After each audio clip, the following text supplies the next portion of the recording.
What's up, hockey fans? It's Ben Gotz and Dave Schoen from the Las Vegas Review-Journal here back at T-Mobile Arena for the first time since March. We are very excited to be back and talking Golden Knights hockey with you guys. It's obviously very different here without fans. There was still a lot of loud music in the arena. There was still a lot of activity on the video scoreboard, but certainly not the same energy in this building without 18,000 people. But still, Dave, the Knights left tonight with some good energy because they won 5-2 against the Anaheim Ducks. And surprise, surprise, it was the captain that led the way. Mark Schoen, who got the C on his chest just yesterday, scored the game-winning goal, had an insurance assist late in the game. He was really good, Dave. As I wrote, it's kind of cliche to say that's why they named him the captain, but that's why they named him the captain. Like, you know, you slog your way through the second period and you're kind of getting outshot and you're not playing real well and you need somebody to provide a spark, somebody to get the team going, and it's usually the captain. In this case, it was Mark Schoen.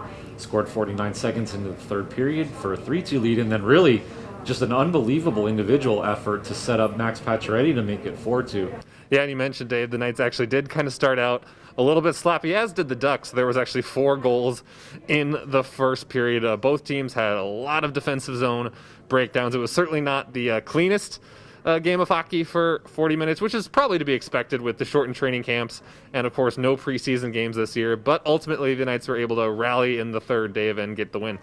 Yeah, I mean, Ducks hadn't played in, I believe, 309 days. If you go back for the Golden Knights, I think it was 4 months. So, you know, it was kind of a lot of, like you said, fireworks to start. I think the Knights maybe, you know, got the jump, a little more, you know, legs, working some of the rustiness, I guess, out early. And then, you know, some of the defensive lapses, too. There was some coverage breakdowns. Max Comtois scored twice for the Ducks there. But then, you know, they were able to make adjustments. I thought Robin Lehner really settled down. I thought early on maybe, you know, just some nerves, excitement, and things like that. Not necessarily his fault on either of the goals, but he really settled down.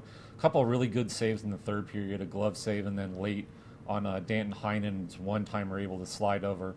So, you know, the types of things I think if you're Pete DeBoer, you can build on. Not great, but again, you know, it's a first game, and for teams that haven't played in a while, you know, I think everybody's just excited to be back.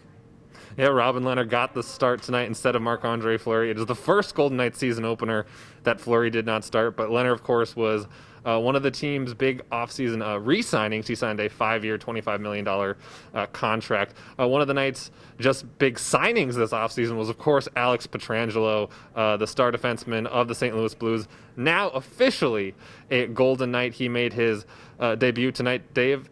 Picked up an assist, had some, you know, shaky moments, but other times looked exactly like the player that the Knights paid all that money for. Yeah, I mean, it's interesting to watch him and just his ability to race up into the play, kind of be the guy who almost looks like he gets caught up ice, and then still be one of the first guys to get back into his zone and back into position, you know, help break up the play and things like that. We're going to see a lot of that.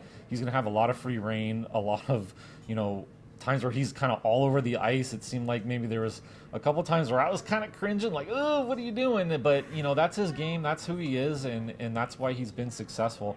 I think once he settles in and, you know, maybe finds a partner, too. I mean, it was interesting to watch the way the Knights rotated through 5 defensemen instead of the normal 6, and you see some of the ice time and things like that. You know, we even saw Shea Theodore and Pietrangelo out there, kind of the superpower defensive duo. So it'll be interesting to see how Pete DeBoer uses that going forward, and, you know, how long they continue with the 13-5 and whether they're able to develop some chemistry with that along the way. Yeah, Pete DeBoer said kind of the unique lineup construction was a non-factor tonight, but it's certainly interesting and a topic to keep an eye on, and we will certainly be watching that as the Knights play their next game Saturday here against the Anaheim Ducks, again, because of the unique format this season and the fact that the Knights are only going to play division-only games. They're going to play each team at least twice in a row, so these teams will run it back on Saturday. We will be here. Make sure to check out all our coverage at reviewjournal.com. For Dave Schoen, I'm Ben Gotz. Thanks for watching, everyone.